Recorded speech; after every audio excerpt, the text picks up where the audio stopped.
So I'm in getting a helmet at my local BRP dealer. And the guy who I've been running with for quite a few years, big Polaris guy, loves his Polaris, is in buying a friggin' X3. I said, what? What are you doing? If I were to do things over again, and if this model was available at the time that I was looking, I would absolutely 100% buy that.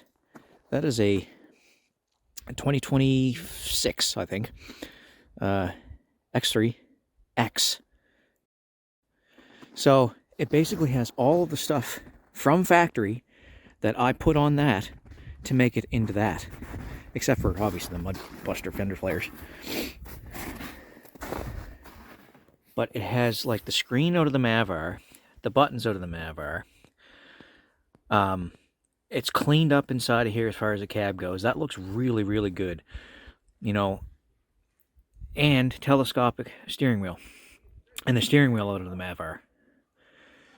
And amongst that, it does have from factory lower doors, roof, and you actually get a bumper and a winch. I had to put all of that stuff on. My machine didn't even come with lower doors.